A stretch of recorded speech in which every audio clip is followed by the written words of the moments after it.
take the high road and not say a word. But when people on the internet again were saying, hey, how can Sammy and Dave both be wrong? Right. We had to respond and say, they're both lying. You know? Right.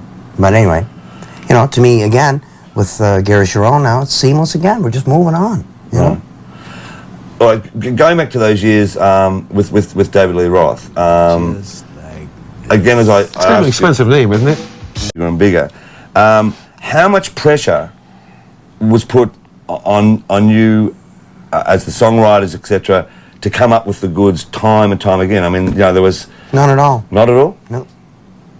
I'd seen Ed suffer through, you know, some tough periods. But it's not. But that wasn't because of the pressure from Personal anybody. reasons, It was. He was looking for something. Yeah. You know? We all are. I mean, what do you mean? You know, you're saying me. It's all of us. No, but I meant... We sit around and we experiment. You know, we're still trying to get that elusive drum sound that we hear in our head. You know, it's just it's not about topping yourself in a commercial sense. in a commercial, you know, in the public whatever. Hey, this record's better than that one. Hey, you know, to me, what we got 13 records. You know, they're all like we have 13 children. Right. They're all a little different, but I love them all. You know. Why I ask that though is that I mean, here you are. And who's to judge what's better? Absolutely. You know.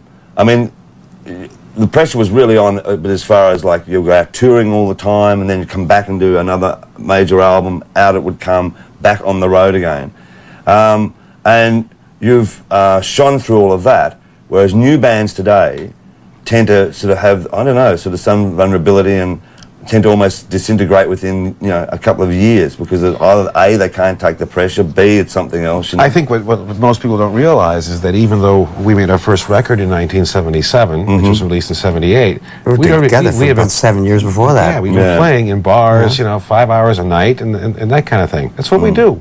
You know, it's what we enjoy. And so as far as pressure, no, the only pressure you put on, or that you get, is that you put on yourself. Right. When you try to drive yourself. Did you ever imagine back then that you'd be hailed as one of the greatest guitarists? Did you hope to be one day? No, it was not. I don't know. No. No? I still really can't relate. Really? It's like everybody's an individual, you know. It's just the way I play. It's like I don't know. It's like it's a very strange. You see, you have to remember, Ed. I used to play guitar, and Ed played drums. And to make a long story short, he got better, so I played his guitar. But the moment he picked up the guitar, it didn't take a genius to figure out that he had a connection with it.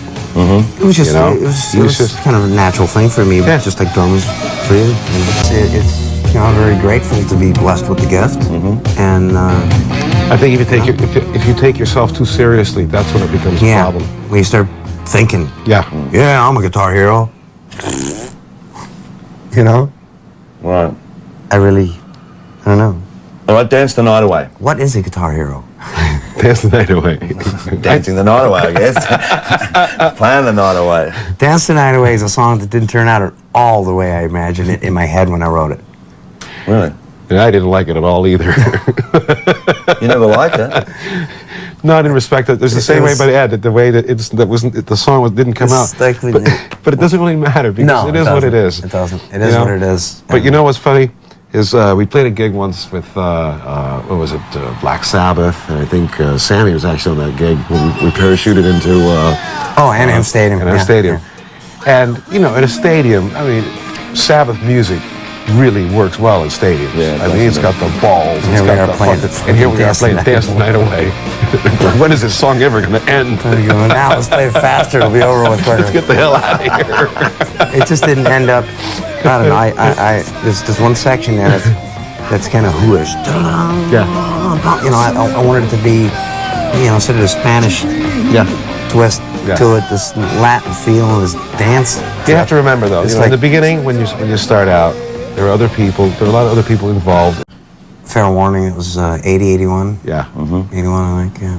Fair Warning was a rough time for the band in terms of... kind of a dark record. Yeah, it was also a dark experience with internally. Things that started to fall apart with Dave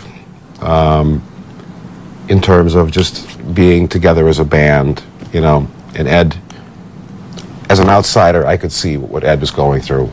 And he spent a lot of time making that record. And that's why at that point in time, or near that time, is when Ed decided, I'm going to make my own studio. It was actually after Diver Down. Yeah, but it was. I know, but that was the setup. Yeah. That's what sequence caused of the whole events. thing. Yeah. Fair warning. I mean, I'd go down to Sunset Sound with Don Lanier, engineer, 4 o'clock in the morning, and do my guitar solos and do stuff. And the next day, everybody would walk in. They didn't even know. Right. They thought that I'd done it the day when everyone was there.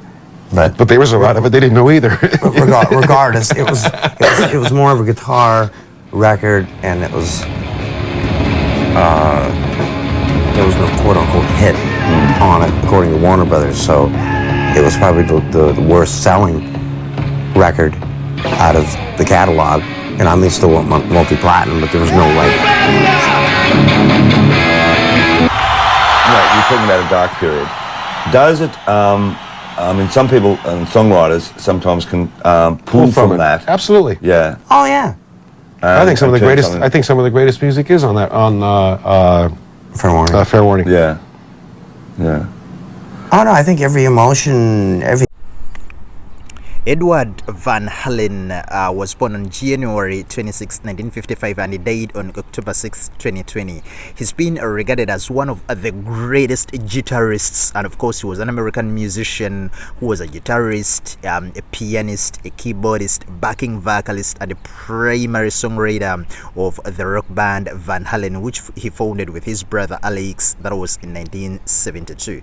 He's been widely regarded as one of the greatest guitarists in rock history, and was well known for popularizing the tapping guitar technique. By the way, he even copyrighted that, and according to Rolling Stone, they named Van Halen the 4th greatest guitarist of all time in a list of 250 greatest guitarists of all time, that is in 2023. Van Halen dealt with numerous health issues, beginning in the 1990s, and as we are remembering him in this day and age, we want to tell the young guys who did not see him performing that, man, this guy was really talented. You can just look at his son, Wolfgang. He's also really very talented. He passed on all the skills to the son, and of course he died in 2020 due to complications, like I've told you, from throat related issues. And in 1978, the instrumental solo Eruption was voted number 2 in the Guitar World's Readers poll of the 100 greatest guitar solos, and that was spearheaded still by Van Halen. And it showcased the tap. He always showcased the tapping technique, which he used, like he could use both the left and right hands on the guitar neck. Although this popularized tapping, he did not invent the technique. And of course, according to some sources, they say that its genesis was in the 70s, and by the way, it's widely credited with inventing two-handed tapping, and was still his influence. He had a relationship with the actress Valerie Bertinelli at a Van Halen concert, and they even got a son together, Wolfgang, and they married in California 8 months later.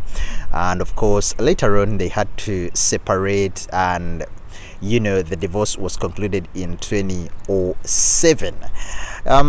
As we are remembering him, you can check out his music catalog on various music streaming platforms, and of course you can always go and enjoy his huge and extremely well-developed talent, and of course his skills on the guitar, man, could leave you in awe. We send our deepest condolences and of course messages of sympathies to the family, the fans, friends, as we are remembering the legend that is Van Halen. Rest in power, the king.